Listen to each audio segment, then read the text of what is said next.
Korale Jehovah ni korali yatangiye gukora umurimo w'Imana kuva mu mwaka w'1998.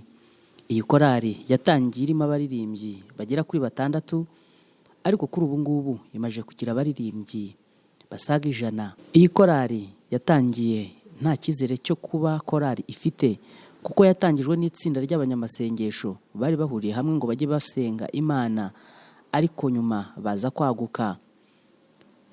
Ubwo twabasuraga muri repetisiyo aho bitegura kumurika umuzingo wa 4, batubwiye ko ari korali yatangiye irimo abaririmbyi bakeya cyane batari bafite icyizere cy'aho bageze. Iyi korali kandi ngo bamwe mu bantu batandukanye bakoraga ubukwe bayifashishaga mu gukora serivisi, ikaba ngo yari iciriritse cyane, ariko kuri ubu ngubu imaze kugera ku rwego rushimishije, dore ko ifite ibihangano bikunzwe yaba mu mujyi wa Kigali cyangwa hanze yawo, ndetse mu Rwanda hose no hanze yarwo. Yakoze cyane, nitwa Gatesi Vestine, nkaba ndi umuririmbyi muri Korale Jehovah kandi nkaba nshinzwe umurimo wa bunyamabanga muri Korale Jehovah. Murakoze cyane, nitwa Desire Bazirihe, ndi umuririmbyi muri Korale Jehovah. Ngewe nshinzwe tekinike na media muri korali. Murakoze cyane, nge nitwa Umugwaneza Blandine, ndi umuririmbyi wa Korale Jehovah. Murakoze cyane, nanjye nitwa Amahoro Liliane, nkaba ndi umuririmbyi wa Korale Jehovah. Korale Jehovah nk'uko mwarimu bivuze ni korali yatangiye umurimo w'Imana ahagana mu mwaka w'1998, ubwo kaminuza yigenga ya Kigali iyereka yatangiraga. Hanyuma batangira ari abaririmbyi bakeya, bari abantu bishyize hamwe basenga, bahuje imyizerere y'itorero ryacu rya Pentecote ADPR mu Rwanda. Hanyuma uko guhura kwabo bajyaga bahura mu masaha y'ikiruhuko hagati ya saa moya na saa moya n'igice. Hanyuma hakabaho guhura bagaterana kugira ngo be gupfusha umwanya ubusa, kandi bazi gusenga, bagahura bagasenga. Muri abo bantu bahuraga bagasenga rero nibo haje kuvukamo Korale Jehovah, kuko bajyaga bakora amateraniro muri kaminuza. Hanyuma abo bantu nibo bavuyemo abaririmbira iteraniro. Abo baririmbiraga iteraniro rero nibo baje kuvamo Jehovah turimo kubona uyu munsi wa none. Abo bantu rero bishyiraga hamwe bakaririmba indirimbo zo mu gitabo, ubundi bakaririmba indirimbo z'andi makorali yo muri ADPR, mbega indirimbo za gospel bakaziririmba. Ariko noneho Imana iza kugenda yagura korali, igenda igira n'umwihariko, hakagenda habonekamo abahimbira korali. Kugeza uyu munsi Korale Jehovah ntabwo ikiririmba indirimbo z'abandi cyangwa se zo mu gitabo, iririmba indirimbo zayo bwite yihimbiye mu baririmbyi bayo bakora Jehovah. Wenda utararenga aho ngaho, umuntu ashobora kwibaza ngo yatangijwe n'abaririmbyi bangahe? Umunsi wenda wa mbere sinzi niba wari uhari cyangwa umwe muri aba ngaba, ariko umuntu wagize igitekerezo cyo kuvuga ngo dukwiye gushyiraho agatsinda cyangwa korali izagiririmbira aba bantu mu materaniro, icyo gihe haba harabonetse abantu bangahe niba wabyibuka wenda? Amateka ya Korale Jehovah nk'uko nagiye nyakurikirana, hatangiye ari abantu bari 6, kwa kundi abantu baza beririmba bafite igitabo cy'indirimbo bakashyira hamwe ari 6 baturutse nko ku yindi midugudu bafite amakorali yandi baririmbagamo, ariko bakavuga ati reka dufashe iteraniro, bakajya hari imbere bakaririmba. Batangiye ari 6. Hanyuma ku cyumweru cyakurikiyeho amakuru namenye nuko babaye 15. Noneho ubu urumva ko 15 ni umubare ugiye kuba munini. Noneho batangira kujya baririmba, bakajya baririmba, batangira no kujya barepeta izo ndirimbo zo mu gitabo, bakaziririmbira hamwe n'indirimbo z'andi makorali kuko bari bataratangira guhimba. Nuko bagenda bakura gutyo, bigenda biza. Imbogamizi zo nk'uko bivuze zari zihari. Hari igihe cyo gukora repetisiyo. Byonyine niba dusohotse saa moya tukajya muri repetisiyo y'iminota 30, mu bigaragara iminota 30, kandi twabikoraga rimwe mu cyumweru. Korali Jehovah twarepetaga, ndabyibuka twarepetaga ku wa kabiri iyo minota 30 mu cyumweru. Noneho ku wa kane nibwo habaga iteraniro tujya kuririmbamo. Iryo teraniro nabyo ryamaraga iminota 30. Muri iryo teraniro nabyo tukaririmbamo ya minota 30, hakabamo ijambo ry'Imana, hakamo gushima Imana, byose bigakorerwamo muri ya minota 30. Nyine niyo kaminuza yabaga yatanze y'akaruhuko gatoya kugira ngo abantu basubire mu masomo.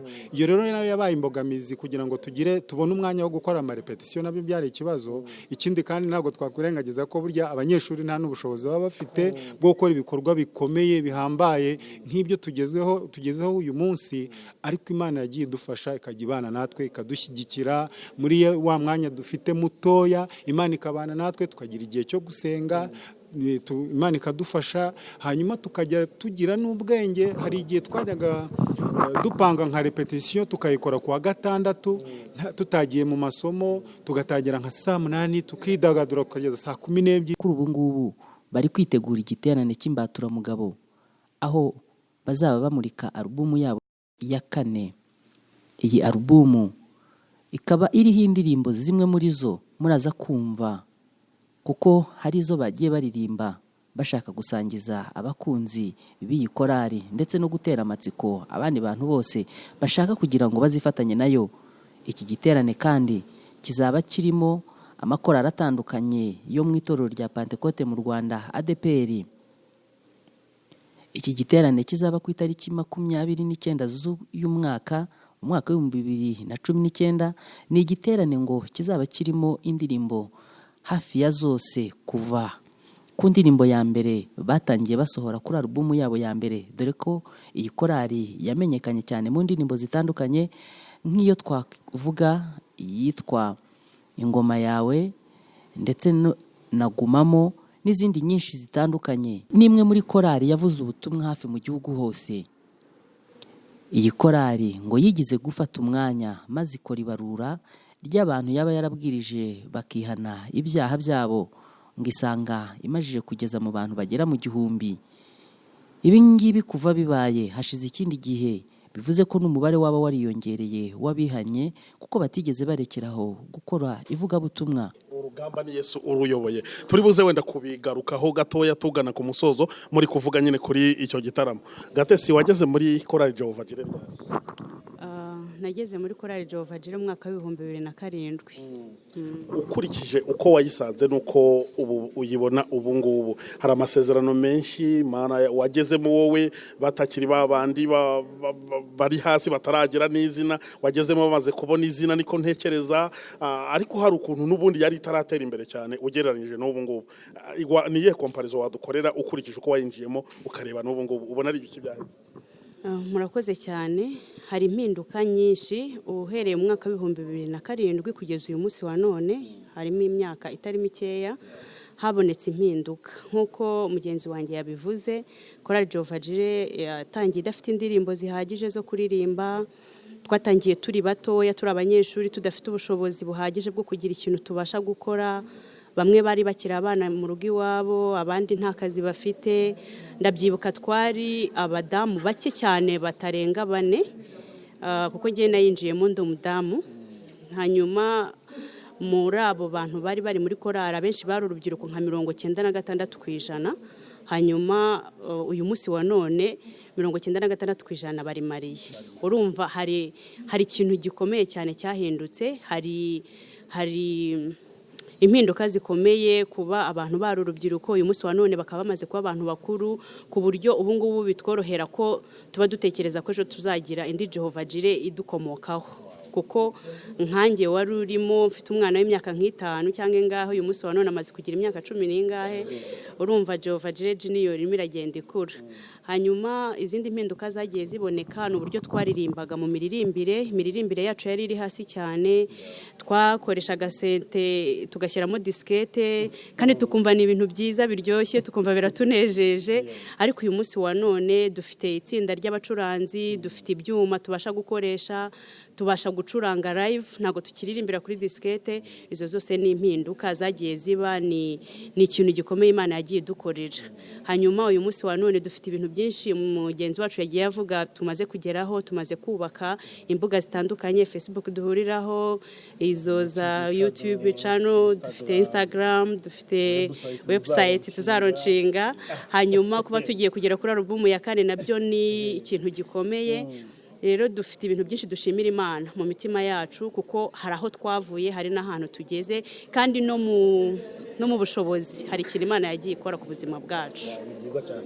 Uburyo bwo kuyitumira iyi korali ntago bugoranye, kuko ni korali yiyemeje gukora ivugabutumwa ahantu hariho hose, dore ko n'ahandi hantu atari mu itorero rya ADPR, iyo bayishatse iyi korali ngo babimenyesha ubuyobozi bw'itorero rya ADPR maze bakajya kuvuga ubutumwa bwiza. Naho ku bashaka kuyigeraho bari mu itorero rya ADPR barayandikira ikabasubiza kandi yitabira ubutumire ubwo ari bwo bwose. Nageze muri Korale Jehovah muri 2012. Urumva nanjye ntago mazemo igihe gito. Usibye kuririmba muri Jehovah nk'umuntu ukorera ingororano zo kubitsa mu ijuru, kuko ni umurimo w'Imana tuba turi gukora, ni izihe nyungu zindi kuririmba muri Korale Jehovah bimaze byakumariye iki mu buzima busanzwe, muri social, mbese uretse kubitsa ingororano mu ijuru, kuririmba muri Jehovah kuyiririmbamo ni iyihe nyungu yindi wabonye bihatse? Korale Jehovah kuba muri Korale Jehovah ni umunezero, ni ibyishimo. Kuva nagera muri Korale Jehovah ni umuryango. Nagezemo numva nkeneye abantu, kandi ngezemo ndababona. Nabonyemo ababyeyi, nabonyemo abavandimwe, nabonyemo ni ukuvuga ngo dufite ukuntu tubanye bitandukanye nuko nabibonye ahandi. Turakundana, turabana, harimo ababyeyi bagira impanuro nziza.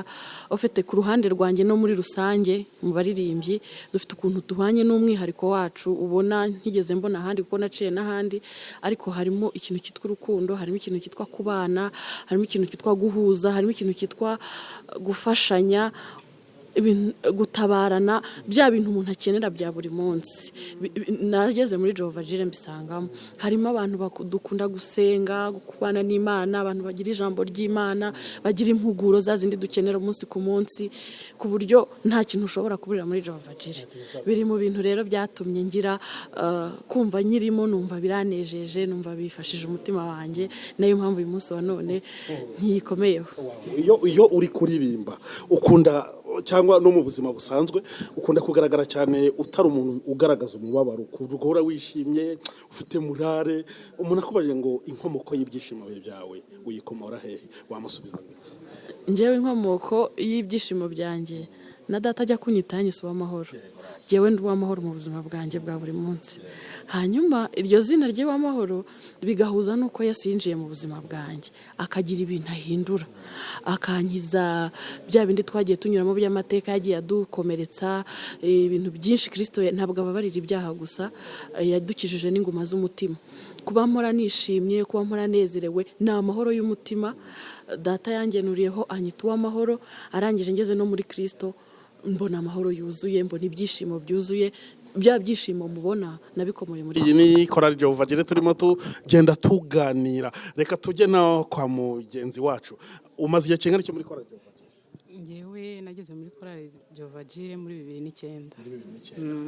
Jehovah hari amakorali menshi hano atandukanye. Hari indi korali urimo cyangwa muri Jehovah gusa? Kubera iki? Jehovah nayihisemo kuko nigaga muri Yereka, kandi numva umutima wanjye unyemeza gukorera Imana, ndabegera dufatanya umurimo w'Imana, naranayikundaga muri make.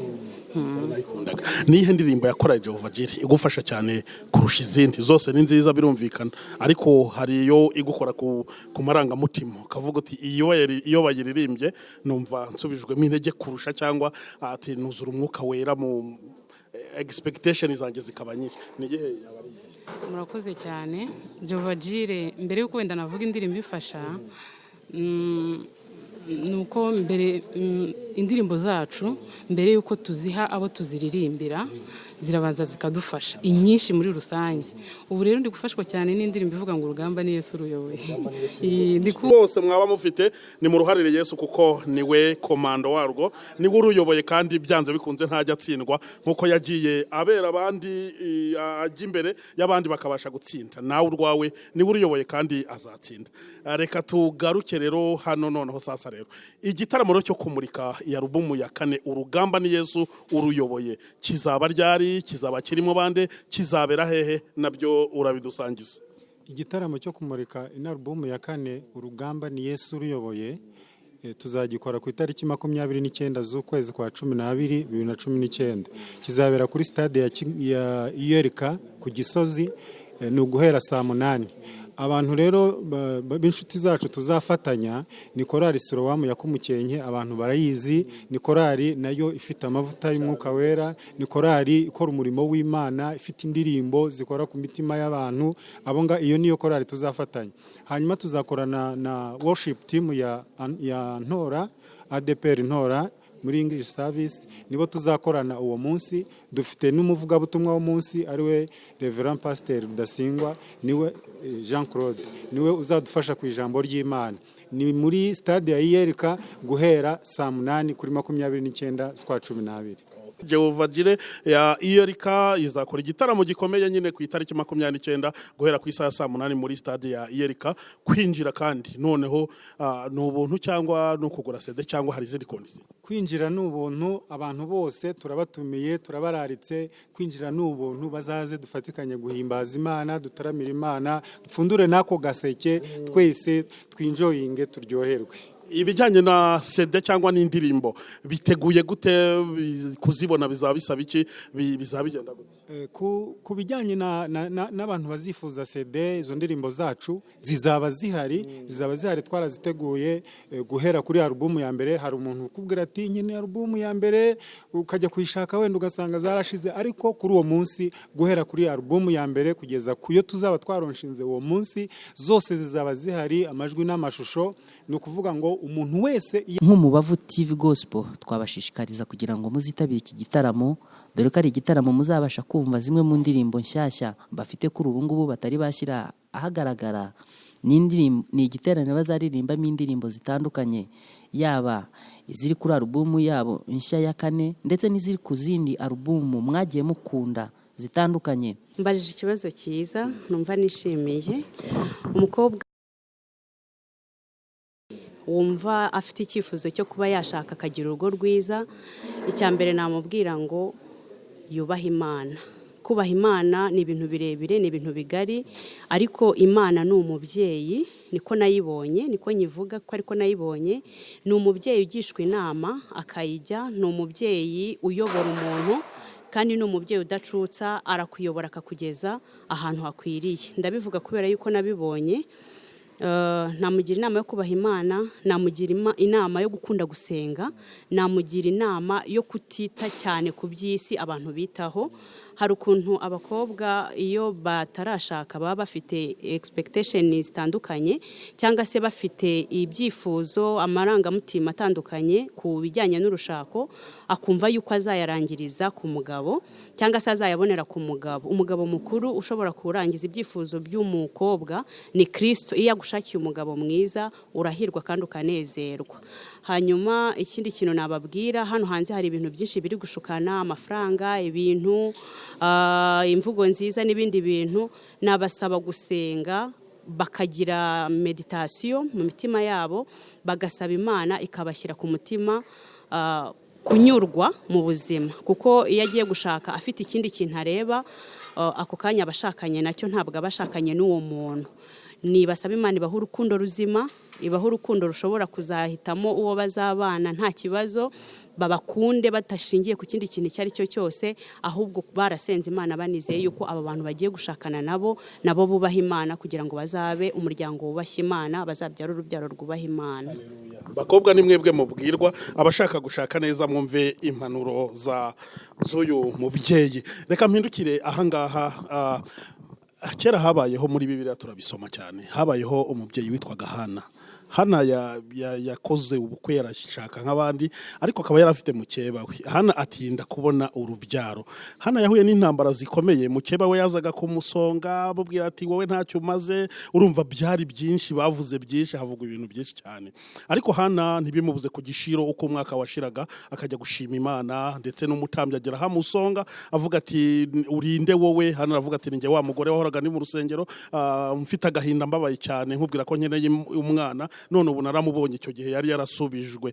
Isomo rya Hana, kiriya kibazo yahuye nacyo cyangwa kiriya kigeragezo yahuye nacyo, ni iki cyakwigisha ababyeyi? Hari umuntu ushaka agatinda kubona urubyaro bikamugerageza, akiheba, akiganyira, amagambo akaba menshi, bakavuga byinshi, mbese akanyura mu nzira cyangwa mu rugendo nk'urwa Hana, ariko nyamara nk'uko Imana yatabaye Hana nyuma nawe akaza gutabarwa. Hari isomo rero cyangwa hari ubutumwa ushobora guha ababyeyi bahura n'ibigeragezo nk'ibyo ngibyo uhereye kwa ayo mateka ya Hana? Murakoze cyane. Nk'uko dusoma Bibiliya tukumva ayo mateka yose yabaye ku batubanjije barimo Hana n'abandi, njyewe ntabwo akanya ndi buvuge ku mateka ya Hana, njyewe ndivuga jye ubwanjye kuko babaho sinari mpari, ariko tubemera nk'ijambo ry'Imana. Njyewe ndavuga ibyo nabonye n'ibyo naboneye ku Mana. Twakoze ubukwe nk'abandi, hanyuma igihe kiza kugera, dutegereza urubyaro turarubura, tumara imyaka igera muri 4 twarabuze urubyaro. Twahuyemo n'ibintu byinshi bikomeye, twahuyemo n'urucantege, twahuriyemo n'amagambo atari meza yatuma rimwe na rimwe n'umurimo uwuhagarika, ariko ntabwo byigeze biduca intege, kubera ko kimwe nakubwiye, umunezero n'ibyishimo byacu tubikomora muri Kristo. Iyo twageragaho twumva imbaraga zishize, twaramwegeraga tukamubwira ngo Kristo ongera twongera imbaraga, kubera ko tuzi neza ko inkomoko y'ibyo dufite byose turuka muri wowe. Twamenye rero ko n'urubyaro ari Kristo rutanga, hanyuma dukomeza kumwikomezaho. Igihe kiza kugera kuko twari dufite n'ayo masezerano, igihe kiza kugera tubona urubyaro. Uyu munsi wa none ubwo tuvugana, imyaka 4 yararangiye, tuza kubona abana, ubu tugeze abana 3. Ubwo rero ndashima Imana, nkomeje zana batararubona ngo bikomeze kuri Kristo. Muri we nta kintu na kimwe nta kintu twamuburanye, muri Yesu harimo byose. Niyo mpamvu nabwira umuntu waba ufite ikibazo icyo ari cyo cyose, haba icy'urubyaro, habe n'ikindi kibazo, muri isi duhuriramo n'ibigeragezo bitandukanye, mubwira ngo urugamba turimo rwose ni Kristo uruyoboye, kandi azatugeza ku ntsinzi. Yesu abamugisha.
Subira ku rugamba wongera urwane, we murwanyi we gutinya.